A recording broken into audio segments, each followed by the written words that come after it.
Hey everyone, welcome to another episode of my Immigrant Diary. My name is Wale. And my name is Precious.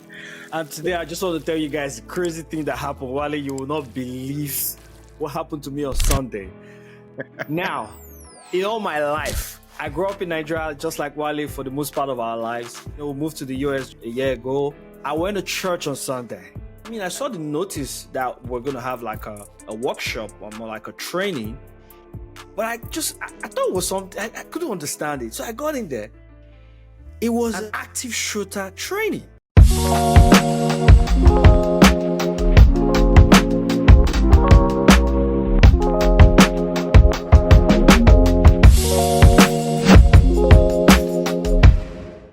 Wait. Did you talk about the Bible or Jesus? No, we did.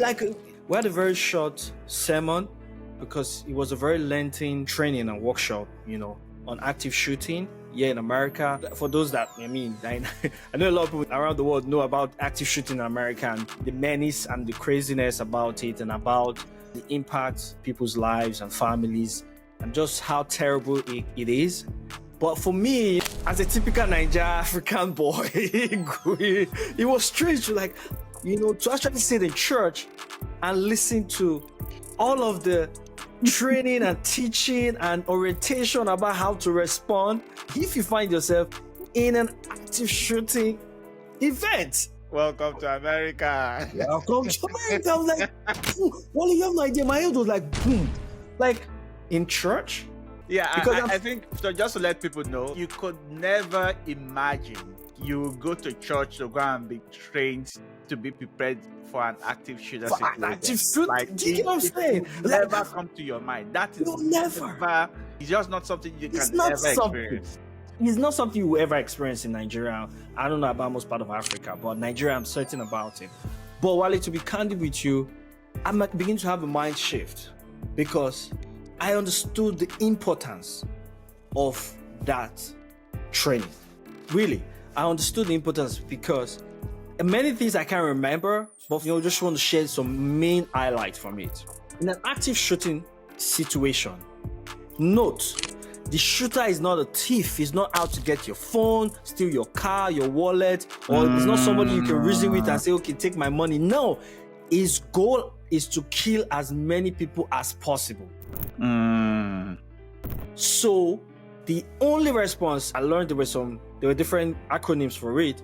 First, flight, hide, and fight. And I'm sitting there in church, I'm like, are you telling the church congregation to fight? Pardon me. Yes, you're supposed to turn the other cheek. Yeah, I was like, okay, but there's wisdom in listening. Don't take my word from on the surface, but there's wisdom in what was said. Now, this is how it was broken down. An active shooter is out there to kill as many people. There have been so many events of active shooting in America over the years, and the numbers have just skyrocketed year on year. It was allowing me to see the data, to see that in 2020 there was a huge jump in the number of active shooting that happened in America, even though people were supposed to be indoors, right, because of COVID. But there was a lot of active shooting. I can't remember the numbers, but it was scary to see. Also, it was good enlightenment because I live and my family live in America, and so I want my kids to grow up safe. I want people around me to grow up safe. I want to be able to go back home to be with my family every day and every time I go out. It's also important that people are aware, and so I'm using this opportunity to share with you Wale, and to share with our audience, because I was changed by the class, but I'm having a transformation of my mindset because first it hit me like in church, but then I started seeing the value in it. For instance, what was the first thing I said? Flight.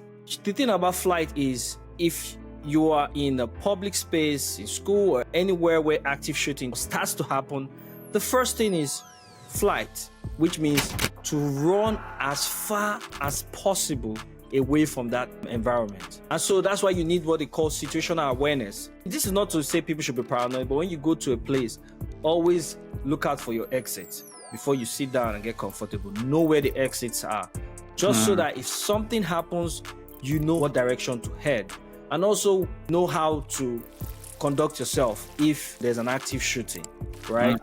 And so it was good to have some basic information about situational awareness. But also something I need to mention that was quite intriguing is you would think that school shooting is the number one location for active shooters, because we have a lot of news here in the US of people, going into schools to shoot kids. Yeah. No, I was shocked, Wale, that the number one place is a place of business. Wow. Wow, Wale, wow, man. Yeah, that's very surprising because, yes, like you said, we get a lot of reports about school shootings. Yeah, exactly. But this was what this detective told us, because children are involved. Yeah. When it is reported, it will trigger conversations. Oh. So the news, they like to report that. Oh, okay. Yeah, because now that you mentioned it, I was speaking to my wife the other day, and I learned that there's actually quite a lot of active shooter incidents in hospitals too. Like, I was very surprised. Exactly. It was also mentioned. Why would people go into hospital to kill people?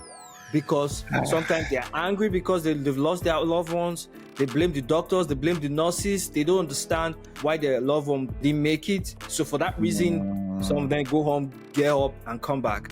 And because they're trying to get to a doctor who is somewhere in the back, just like a business, an employee who has been fired, who is angry, comes back, is trying to get to the manager who is in the back. So everybody in front will take one before he gets there. So it just becomes a chaos. And that's usually what happens. Sometimes active shooters are going for one person, but that one person is usually maybe the back, is the manager, is the boss, who is not easily accessible. And so for that reason, they begin to kill everyone on their path to get to their goal. Apart from those who have whatever mental reason or whatever depression challenges or whatever that makes them go into a public space, eatery, go into a store, go into a shopping center, a mall, and just open fire on people. Apart from that, sometimes it's as a result of disgruntled individual. Yeah, it's pretty interesting. Thank you so much for sharing that with us. I think I can definitely see how it can also be useful, like in a country like Nigeria, actually. Now that I think about it a little bit, because incidents of terrorists going to the church, especially in the northeast, basically, murdering and kidnapping people. So if people actually have this kind of training and they are prepared for it, I think it's going to help people a lot. It's really going to help, because flight, like I mentioned, is one. The second thing is hide. Now, it's progressive. Understand that hide is not an option, but hide is progressive. What do I mean by progressive? If you cannot run, if there are no exits, if the exit has been blocked and you're in a building where you can't find another exit, and so you're running inside the building, inside the mall, inside the store, then you need to find a space to hide. But note, even when you hide, you need to always remember that you need to run. So if you find a space to hide and you see an avenue to run, you got to keep moving. You got to keep advancing your position far and farther away from the location of the shooter. That's what was said to us about hide. It's not really the goal, but your as a result of progressive. Fleeing. Your preference should be fleeing. If you cannot flee, you hide, and if you cannot hide, it's all out brawling.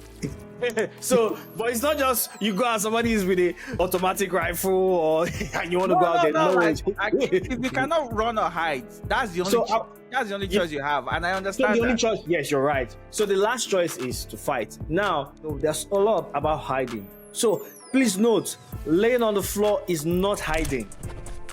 Like when an active shooter comes into a mall and starts shooting and you lay on the floor, that will get you killed. Basically, that was one of the things we learned. And there were graphic videos that were shown to us to make us understand the importance of what was being shared with us.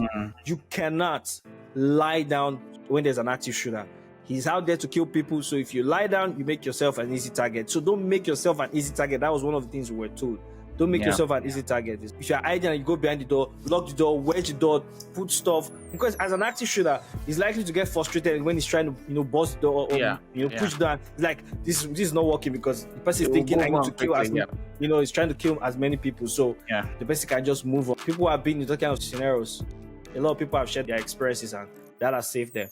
So when you want to hide in an enclosed environment where you can, jam the door, and this is where it got really interesting because now we're in church, remember, right? So if you're hiding and you are maybe 3-4 of you in a room or in a space where there's one exit, one entrance, while it was interesting, he said, don't follow everything you see in the movie. Never stay behind the door because the shooter can shoot at the door. And we're shown clips of real events that kind of scenario where someone closed the door and stayed behind the door, right? So we're told no one stay behind the door. You shut the door, you wedge it, you put stuff to block the entrance, and stay on the side.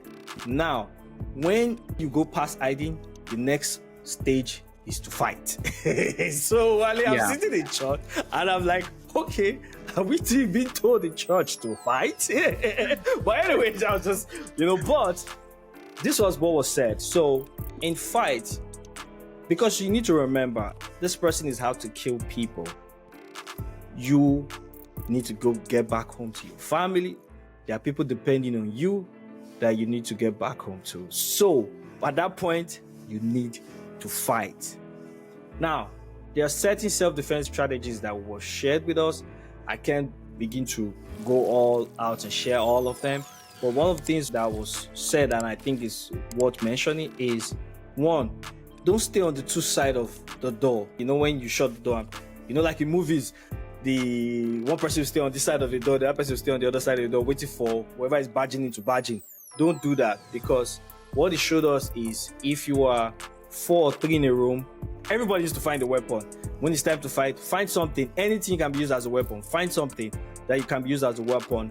There was a clip that was shown in the store. A man picked up a bottle of wine, different things, anything that can be used as a weapon, stick, hammer, anything, wood, anything that is firm enough, anything, even a rope, even a shirt can be used as a weapon. Anything that can be used as a weapon, grab on it, and in the fight for self-defense, you need to all stay on one side of the door, stay on the line. As soon as that's tricky because it's a life or death situation.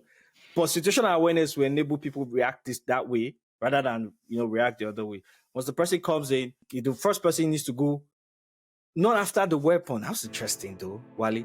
Go after the man, and the next person goes after the weapon, and the third person will scream for help or distract the person, and that's all the stuff about fights. But to be candid with you, I'm not a professional. For me, the gist is I was in church and I listened to a sermon on active shooting as a Nigerian born. That was a strange experience for me, and I'm having a change of mindset, understanding why it's necessary and important living in a country like America. Thanks a lot for sharing, Precious. So I think it makes a lot of sense. So especially to catch people in a church setting, because where else are you going to be meeting a group of people that easily? So and it makes a lot of sense for the leaders to actually make that kind of arrangement. But this is wild. Like I've never it's wild, man. Wale, had to reconcile with this kind of experience in my life. But like this is what's happening in America. But yeah, we have to be prepared. And if we are prepared, we are much more likely to survive this kind of situation. So absolutely. Yeah, thanks a lot for sharing, my brother. This is all that I have from my side. Well, actually, you're the one that said all the story today. Yeah, but it was, I just wanted to share it. But yeah, thanks, Wale, for just anchoring. Yes, have a nice day, everyone. Please like, share, subscribe to our channel, and we'll see you in the next one. Awesome.